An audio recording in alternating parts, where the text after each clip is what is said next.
Lendo História Social da Arte e da Literatura do Hauser. Olá pessoal, tudo bem? Eu sou a Cami e hoje eu vou comentar, estamos aqui comentando há vários vídeos já, há várias semanas, o capítulo Idade Média, que está subdividido acho que em 11 tópicos. Então, fazendo um vídeo por tópico, a gente está no 7º tópico agora. Então, é o feudalismo e o estilo românico. E a gente vai ver que estilo é esse. No último vídeo eu falei para vocês, né, a igreja, a gente está no momento aqui, depois do século IX, que a igreja começa a ter condições. Século IX, a gente está no momento em que a igreja, ela já está com seus princípios mais sedimentados, ela já saiu daquela fase em que ela tem que se autoafirmar e se legitimar no poder. E aqui já no século IX, depois do Império Carolíngio, a igreja já está com um poder bem reconhecido. Ela não tem nenhum estado muito forte para concorrer com ela. Ela também já conseguiu reunir, acumular algum dinheiro e ela começa as suas construções, né? Então a igreja católica como instituição começa a ter edifícios mais fabulosos. A gente já ouviu falar e conhece até o estilo gótico e o estilo românico. O estilo românico do século XI ao século XIII, mais ou menos. Então, assim, boa parte das construções das igrejas que foram feitas durante esse período tinha essa característica que eu vou ler para vocês. Eu fui pesquisar as características básicas. Eu conheço de olhar, se identificar, vou até deixar a foto aqui para vocês olharem, mas aí eu fui procurar as características para ficar mais fácil, ó. Estilo românico foi o primeiro da Idade Média. Cidades prósperas, comércio volta a florescer, entusiasmo religioso em razão das cruzadas. Por quê? Com as cruzadas havia uma euforia, porque vencendo a propagação. E também é aquele período que a igreja já tinha, né, que foi para você, tinha poder, já tinha suas instituições suntuosas. O contexto do estilo românico foi esse. Então, ó, com o fim do Império Carolíngio, a igreja voltou a concentrar poder, foi o que eu falei. A construção de basílicas, fortalecimento da ideia de sacralização do território do culto, o templo como monumento. Então, essas grandes igrejas, primeiro com o estilo românico, depois com o gótico, é para sacralizar o território, né? O terreno, o espaço de culto, que é monumental. Características: igrejas escuras, paredes grossas. A gente está no momento medieval em que as paredes tinham uma espessura de 1 metro mais ou menos, né? Eram feitas de pedra. É por isso que colocavam tapetes nas paredes. Os tapetes surgiram para ficar em paredes, porque as paredes de pedras eram muito geladas, muitas vezes úmidas. E aí a gente vê muita tapeçaria nesse período, né? Eu já vi em museus, tenho certeza que vocês também já viram, muitas tapeçarias referente a esse período. Igrejas escuras, paredes grossas, uma fortaleza contra inimigos, vikings, muçulmanos, saxões, etc. Vikings, sim, vikings, porque os vikings vieram lá, Noruega, Suécia, em busca de território agricultável, né? Porque lá eles não tinham condições de sobreviver por muito tempo com aquele clima de lá. Na Inglaterra, no século IX, eles invadiram a Nortúmbria. O primeiro lugar que eles atacaram foi um mosteiro. Essas paredes espessas foram feitas buscando a proteção do inimigo. Então, a arte romana é figurativa, simbólica. Então, essas são as características que eu pesquisei para trazer para vocês. Agora, o que ele fala? A arte românica era uma arte monástica, mas, ao mesmo tempo, uma arte da aristocracia. A combinação dessas qualidades mostra muito bem como era a grande solidariedade entre o clero e a nobreza secular. E aí, neste momento, bem nesse período medieval aqui, que a gente está falando,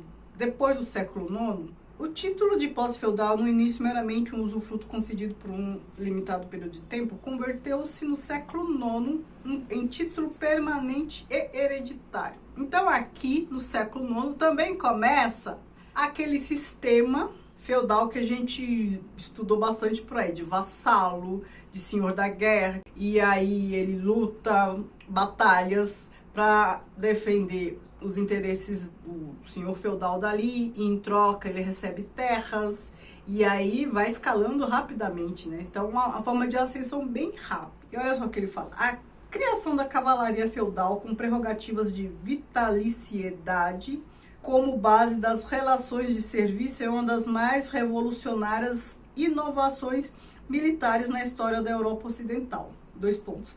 Transforma um órgão do governo central num poder quase ilimitado dentro do Estado e acarreta o fim da realeza absoluta na Idade Média. Percebo, é Estado, não como a gente entende hoje, né? Não é um Estado moderno. Esse Estado aqui é um Estado com outras bases, com outras diretrizes. Eu nem sei se poderia chamar de Estado, hein? A gente está falando de senhores feudais, senhores ali, dono do seu chateauzinho, né? Em volta ele cuida ali, tem os servos e tal. O termo Estado não me parece aplicável nessa realidade, porque a estrutura é muito diferente. Mas o que é importante que ele está falando aqui, que essa vitaliciedade muda totalmente a estrutura da Europa, a estrutura de poder até, porque eles passam a ser vitalícios e quanto mais lutam para o rei, para defender o senhor feudal, enfim, mais eles vão ganhando terras e a moeda da época são terras. A forma de riqueza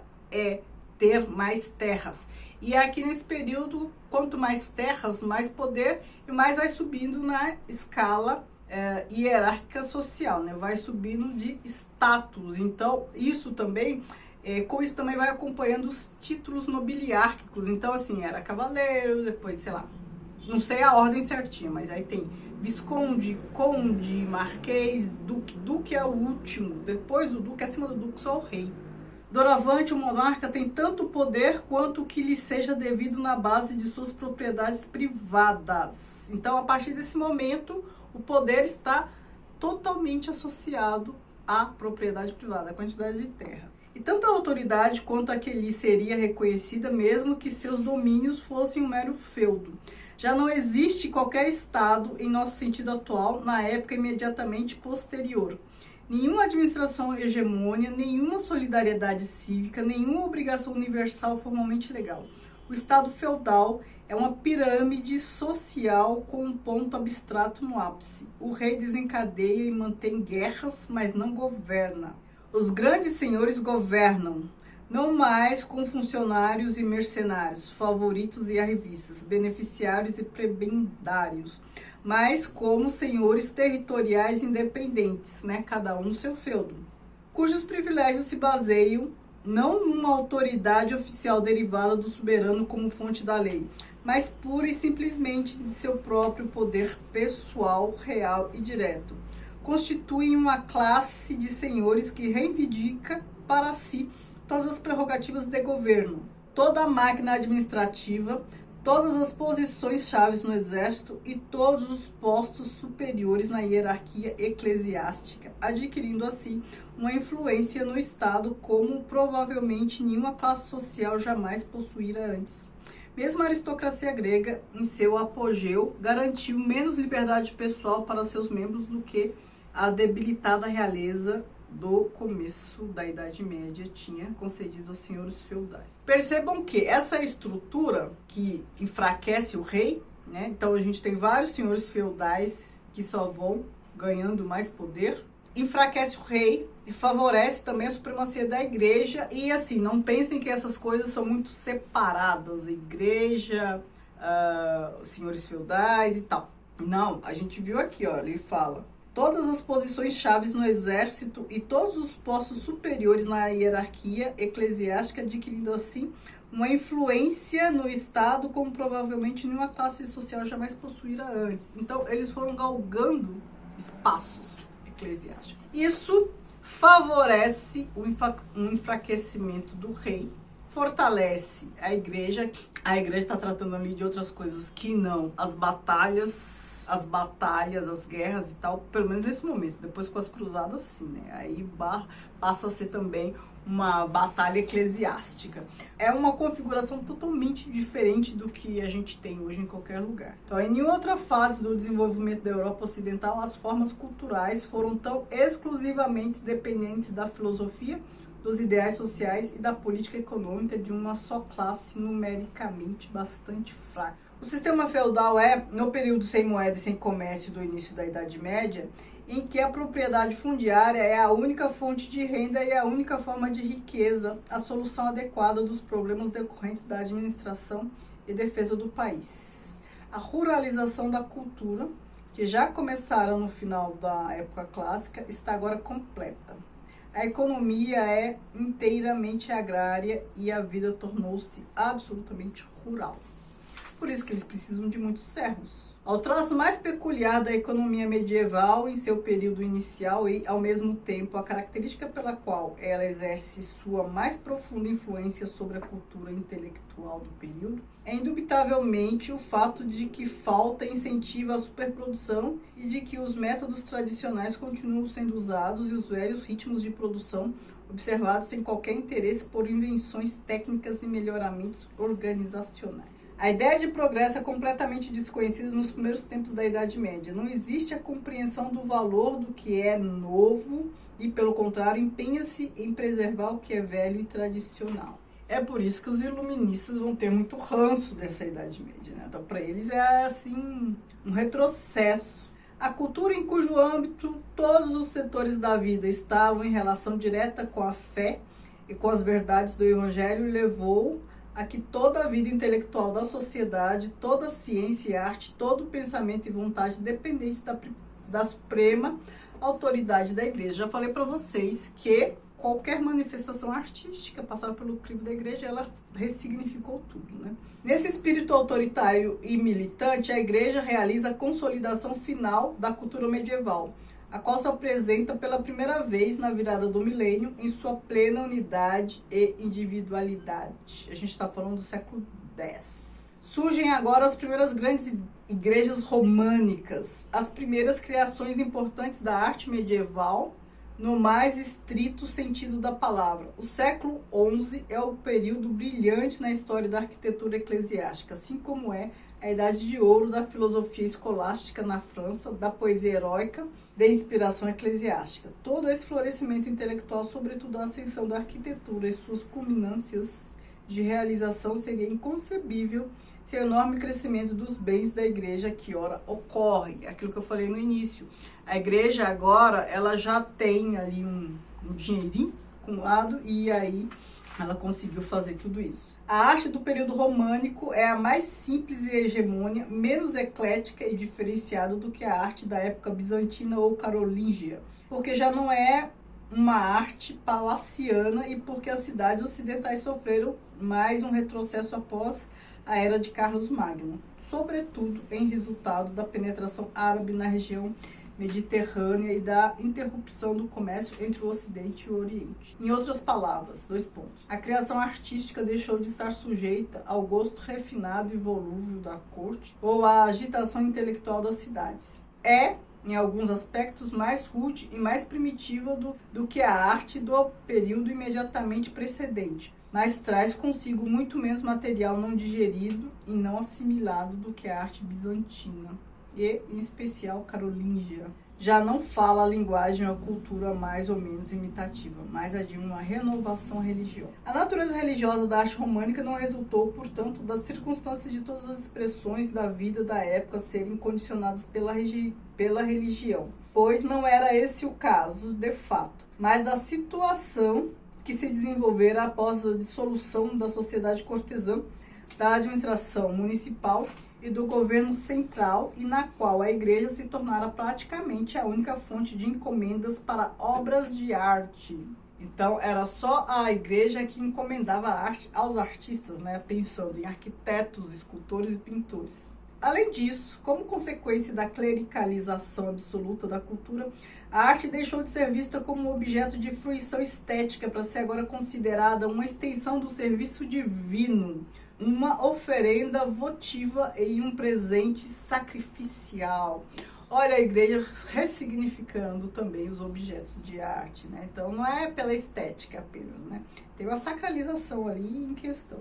Se por conseguinte a arte medieval era um veículo para a propaganda eclesiástica, sua tarefa só poderia ser a de colocar as massas populares numa solene, mas no todo algo vaga, Se, por conseguinte, a arte medieval era um veículo para a propaganda eclesiástica, sua tarefa só poderia ser a de colocar as massas populares numa solene, mas, no todo, algo vaga e indefinida disposição de espírito religioso. A cultura feudal, a qual é essencialmente anti-individualista, favorece o geral e o homogêneo tanto na arte quanto em todos os campos. Empenha-se em realizar uma representação do mundo em que tudo é estereotipado. Claro, não poderia ser diferente, porque se a arte é dominada pela igreja, ela não está valorizando a autonomia dos artistas, a individualidade, a singularidade, a particularidade e a expressão única de cada um.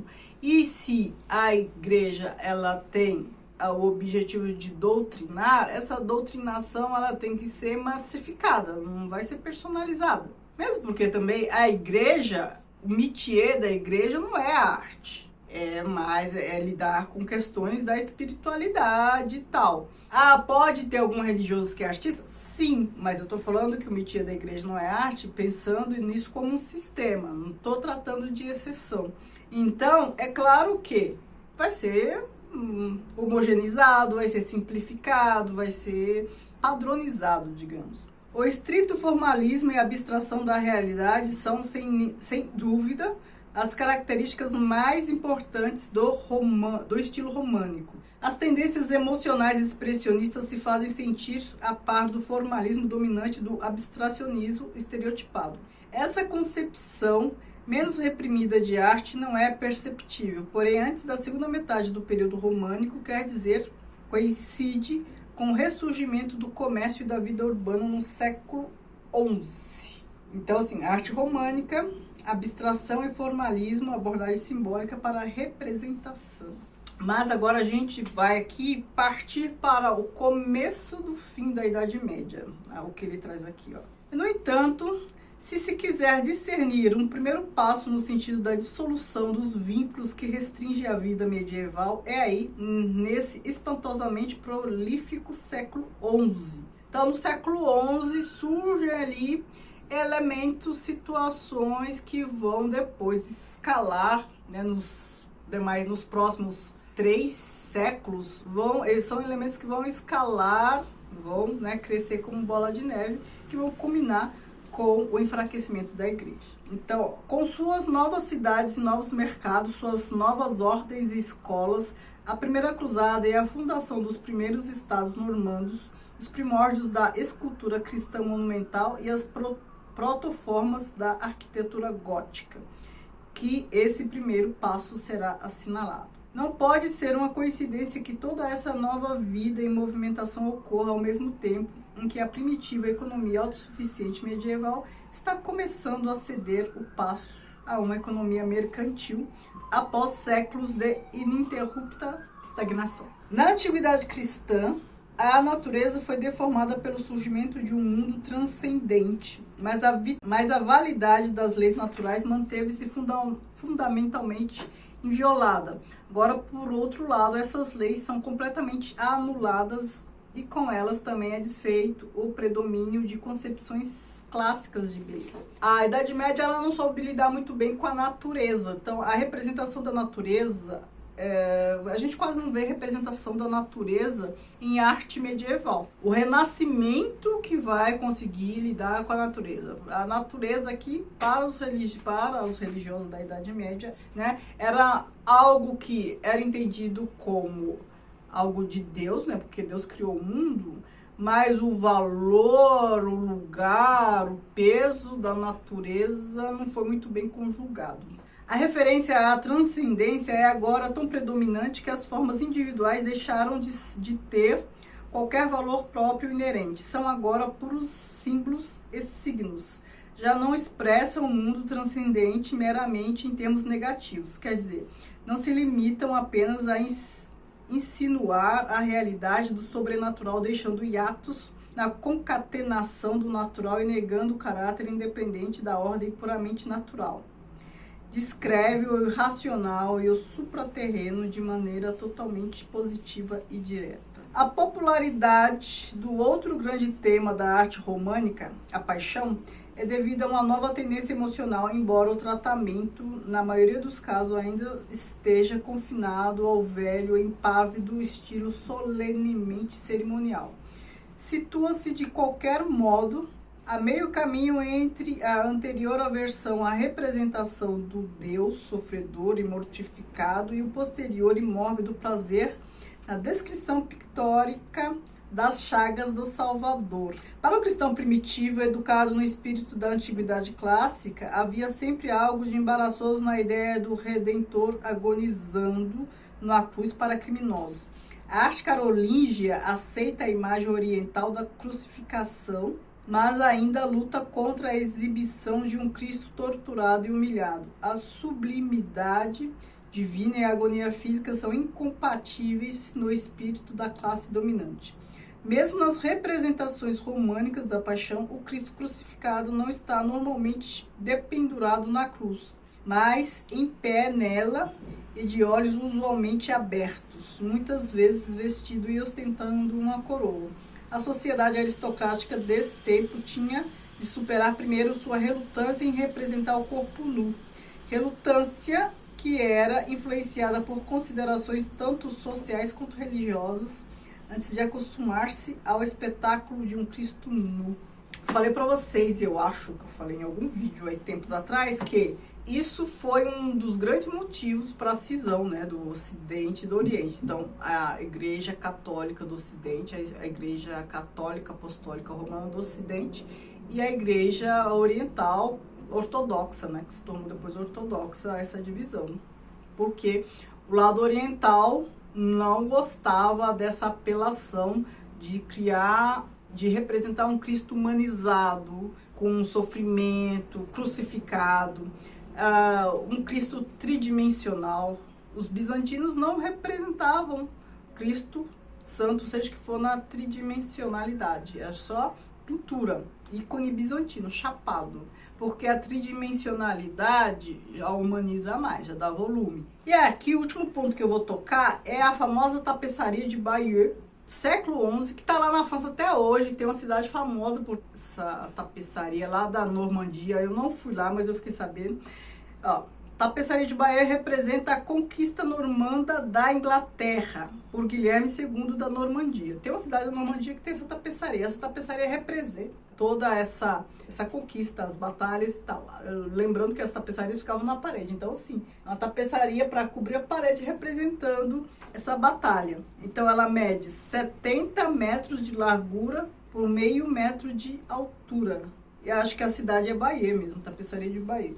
Última coisa, o retrato românico é apenas uma outra forma de memória oficial, encontramos-lo nas dedicatórias de manuscritos ou em monumentos sepulcrais em igrejas. Mas a dedicatória que retrata frequentemente o escritor e o pintor, assim como a pessoa que encomendou ou sugeriu o manuscrito. Mas a dedicatória que retrata frequentemente o escritor e o pintor, assim como a pessoa que encomendou o manuscrito, abre caminho, a despeito de sua solenidade, para o autorretrato, um gênero muito pessoal, embora de momento seja ainda tratado sem qualquer ênfase sobre as feições individuais da pessoa retratada. O retrato ele vai passar a ser bem popular no Renascimento, na Era Moderna, não nos primeiros momentos ali do Renascimento, mas século XVII já era muito popular o retrato. Aqui ainda não, aqui a gente vê a questão.